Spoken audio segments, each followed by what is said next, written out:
everyone, this is Majbeen Village from Pakistan and you're watching my YouTube channel Insani Itihad, which aims to invoke a little bit of humanity in all of us through awareness and understanding. So I had this great opportunity to watch in the interview on JTV. I will put the link in the description box, and I highly recommend to watch this interview of a great, inspirational and amazing woman.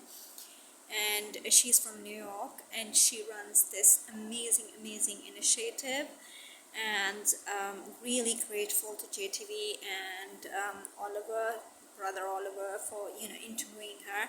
And she has a very beautiful name, Miriam, so it gives another reason to actually watch it. It's a long video, 1 hour, but still I recommend it to everyone who is watching this video. It was for me very emotional and very definitely, if I ended up in the US, I would definitely end up in New York.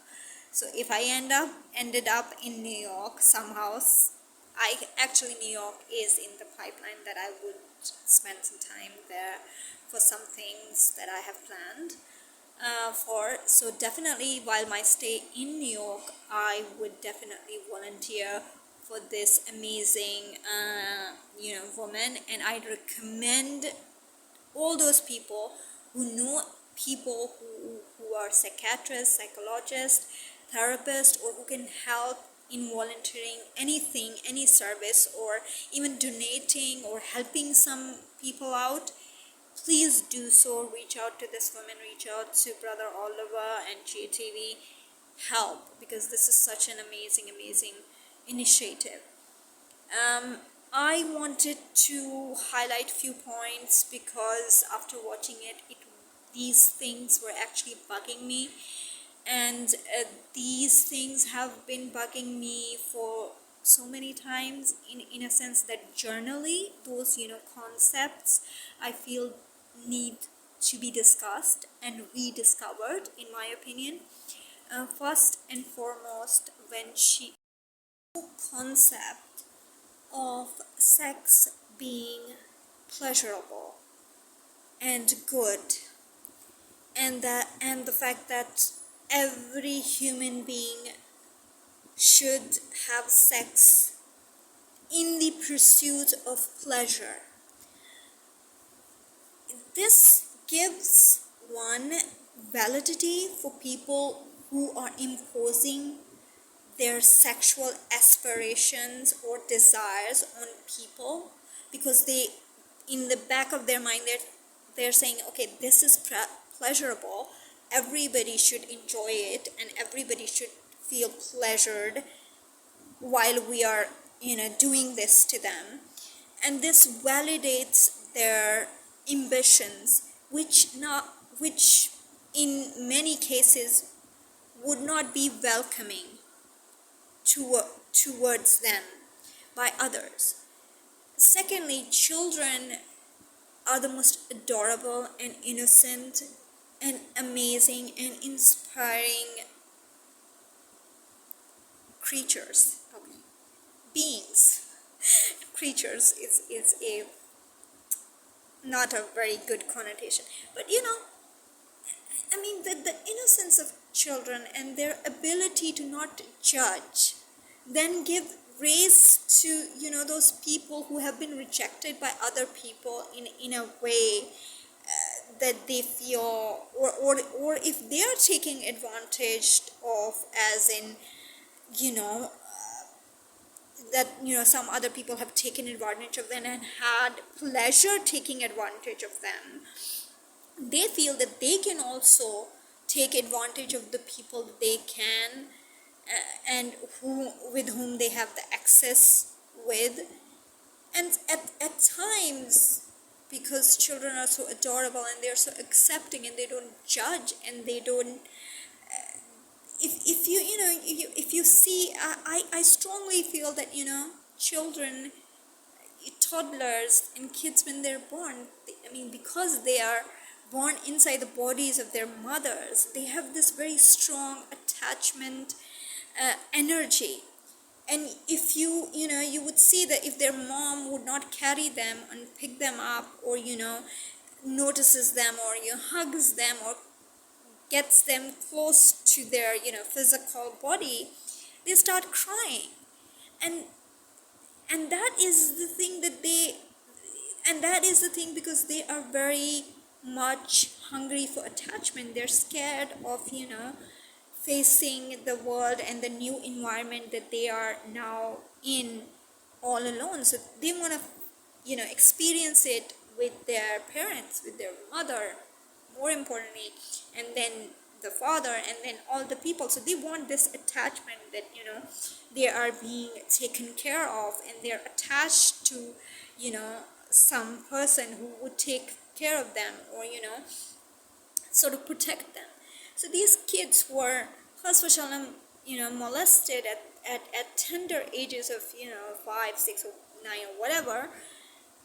They're not enjoying what's happening there. They're not enjoying that, or they're just feeling like they are being attached to somebody who adores them, and who would protect them, and who loves them genuinely. They don't have yet developed this understanding, this differentiation between goodness and badness. They just want to be attached to the people that they can feel secure with, or who make them feel, your tati, your mommy, they kiss you, they hug you, they protect you when you cry or when you feel lonely.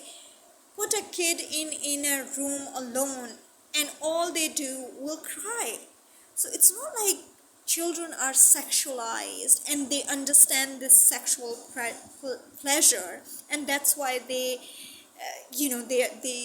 are like that. They do not understand what's going on. And even even if it hurts them, like physically, even they don't understand that it is this pain, and this hurt is of what context, because your mom also sort of slaps you, or lets you go. So that's also painful. So they don't have the full understanding of what's going on.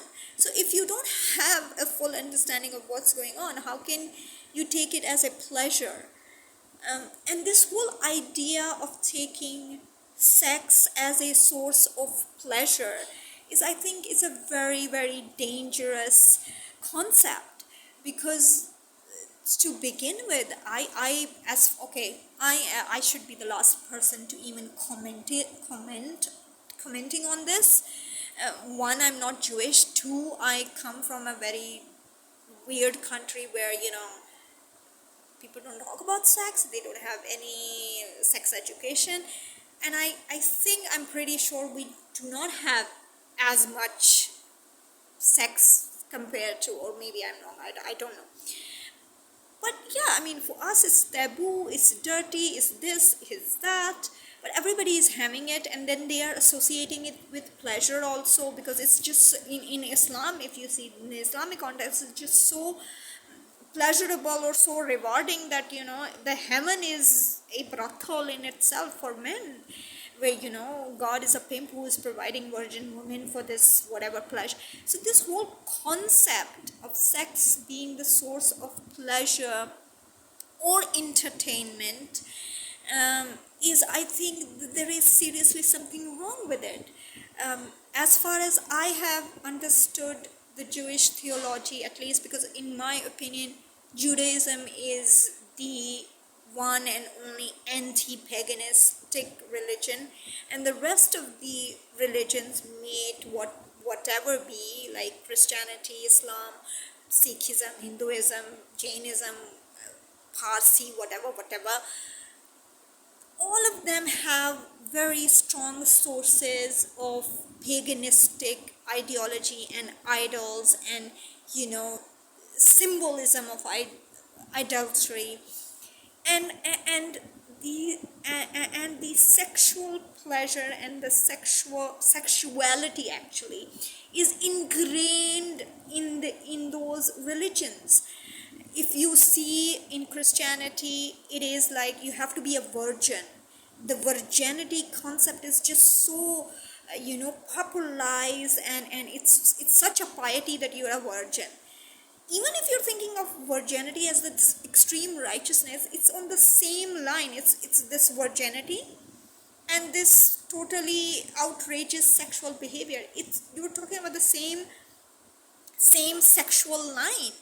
One virginity is the one extreme of the end, and extremely sexualized behavior is at the other end.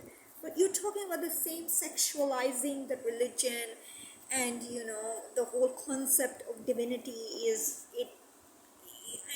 it sees as sex, and then pleasurable sex. And so first and foremost, as far as I have understood the very little about Judaism, I don't think the Jewish marriage is not about, at least I can say as per my understanding, maybe I'm wrong, I'm outrightly wrong. Jewish marriage is not about sex. And Jewish marriage is not about making sex as a tool of pleasure. Definitely, that I would be surprised if somebody would convince me that that's the concept otherwise. But in my opinion, Jewish marriages, Jewish interaction between humans in the context of sex is not for the pursuit of pleasure out of it, or the pleasure is in the connection of the souls.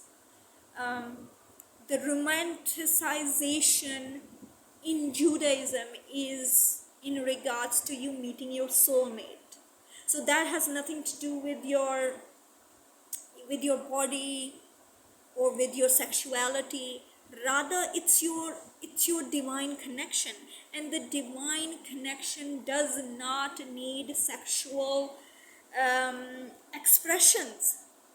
There you go. What a fine word. So divine connection does not need or does not require a sexual expression or even sexual connection. Look at the connection of the Israelites and Hashem. Hashem, it is a well thought out expression and well thought out resemblance which is given by the rabbi and the Torahs, that the Jewish people are married to Hashem. And how are they married to Hashem? They're not married to Hashem through sexuality. They are married to Hashem in the sense that the presence of Jewish people brings simcha, joy, and this happiness to Hashem.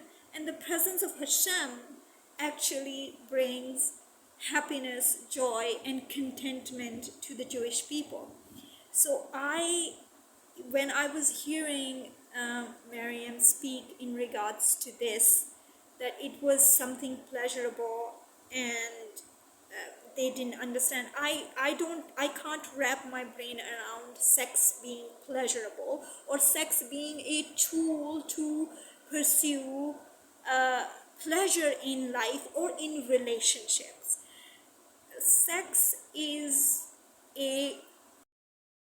in my opinion, more specifically, I would like to say, is a way to connect deeply with our soulmate in a sense that it has the power to create something out. It's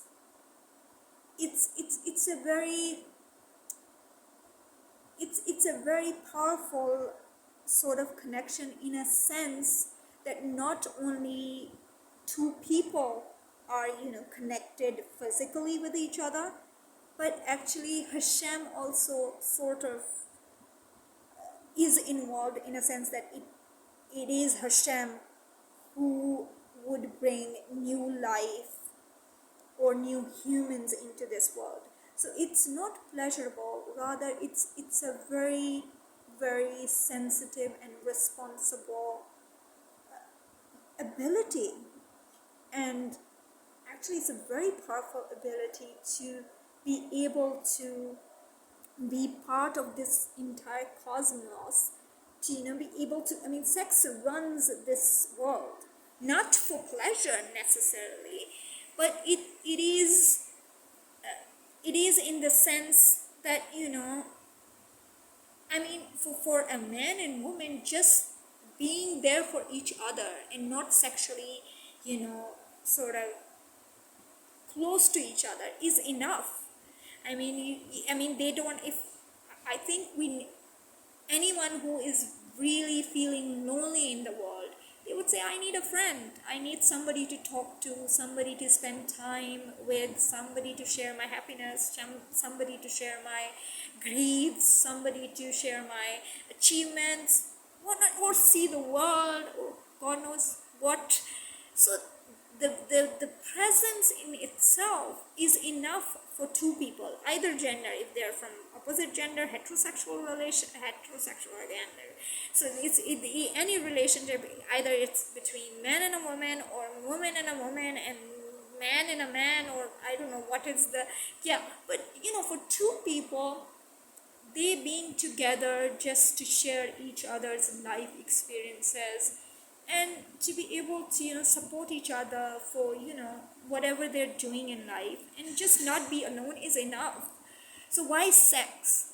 So sex is the way to, one, be really really close and intimate with oneself, and it also sort of, it is like the soul, the, your souls are one, but somehow you try to feel that having this intimacy would sort of bring the souls more closer to each other. So it's not a pleasure. Pleasure is a different thing. It's not that you can achieve with sex, because at times you're married to somebody and then somebody gets sick, or somebody loses the ability to have sex. Then what are you gonna do? You're just gonna leave them like that? Okay, we can't have sex, so let's get divorced, or whatever, let's break up if you're in a girlfriend-boyfriend relationship. It's the marriage, the relationship, even the girlfriend-boyfriend relationship is not about sex. So this whole thing shouldn't be only about sex. Of course, sex is important in a sense that it is part of a union which not only involves two people, but actually it involves Hashem. When we say this sex is good and this sex is bad, that is exactly what we're trying to say, that if two people, say a husband and wife, get intimate, then Hashem is also okay. I am you. It's I shouldn't be saying heterosexual, but in that context, Hashem is very happy that okay, now I can bring new life also. So this, when we say this sex is good, we are actually saying the sex where Hashem can also be a part of, and sort of not only create more divine souls and more human people, or more humans who can bring more light to this world and make it more amazing a place, and brighten this world literally. So and the sex which we, or even one person feels that this sexual act would be a shame for me if Hashem would be part of that. I think that is the definition of saying that this is a wrong sex and the other one is a good sex. Having said that, I have nothing against people committing to each other, or relating to each other, or having sexual intimacy in same gender thing. Probably Hashem would be present in those situations also, depending on, again, it is skin deep. It's more related to the soul and the divine connection rather than just this bodily pleasure. It's not that. I mean, at least in my opinion, and that's at least how I have understood Judaism. And if we stress on this factor that, sex is the only way to pursue pleasure and happiness, I think that's an insult of sex also, insult of our own selves, because there is so many amazing, I mean, the real lasting pleasure is something like, changing, impacting somebody's life. I mean, if somebody's hungry, giving them food, or helping them out financially, helping them out generally, like with emotional support, with being there for them, and all sorts of service to the humanity is the real, should be the source for lasting pleasure, or any pleasure, not even immediate pleasure also. It should be that. And when you say barakah to your food before eating it, thanking Hashem that I could have gone hungry, thank you very much for providing this opportunity to work and making me healthy enough to go to work and attain a salary, and then having the energy to get grocery and cook it, and that sort of things that bring pleasure to us.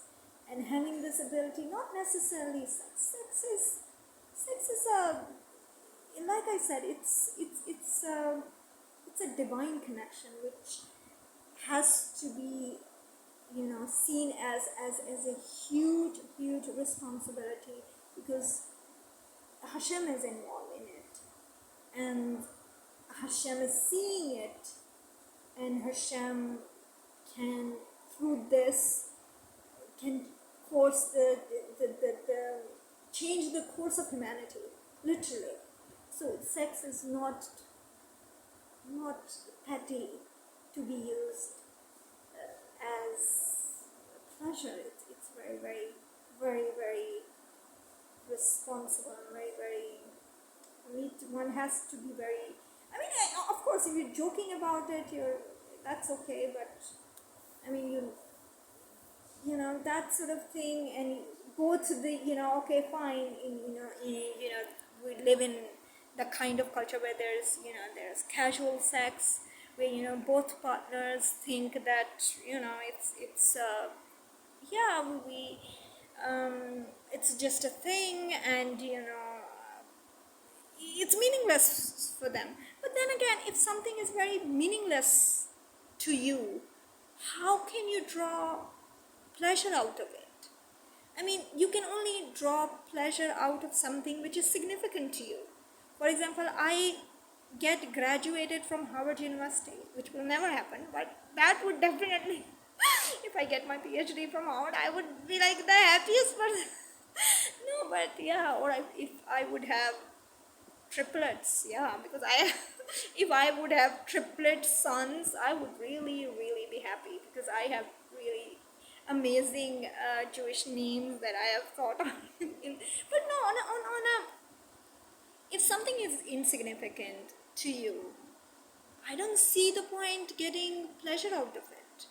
If something is significant or important to you, yes, you get pleasure out of it. So we have to see what sex means to us. Does it mean for us as a source of fulfilling ourselves?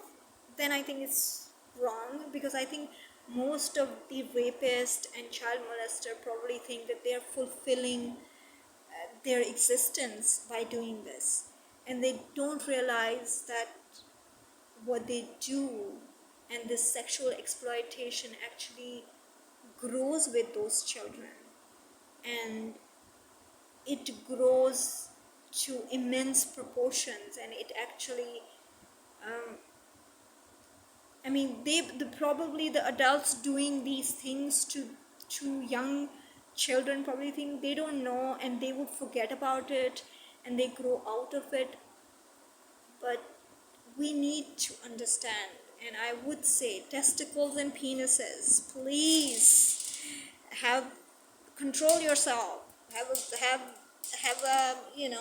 some responsibility. I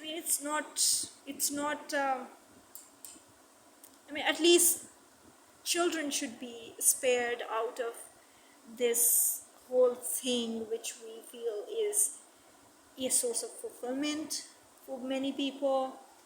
They feel validated that, today if I do this to the child 10 years from now, they won't remember, nobody's watching, they grow out of it. No. Children from their birth onwards are so receptive towards their environment. They gather everything, every experience, everything from their environment, and then they grow up to be what their environment is. They grow up to be who and what they accumulated from their surrounding and those adult people. So if you're around children, please be a source of inspiration, simcha.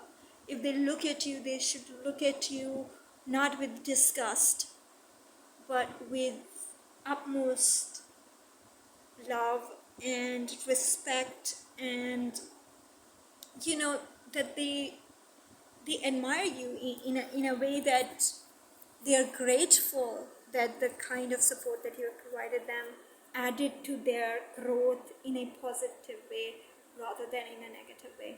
Personally, very, very emotional interview for me, and I wish we do much more for the children, for teenagers who have suffered psychologically, physically, sexually, the drug abuse. I mean, it's this industry has to, this whole thing, the drugs and everything, that has to go somewhere, because I don't think that the coming generation or our children, my children, don't want to live in the kind of environment where people submiss their feelings, taking these drugs, which just make you feel that you're not a human, because you just cease to feel what you feel.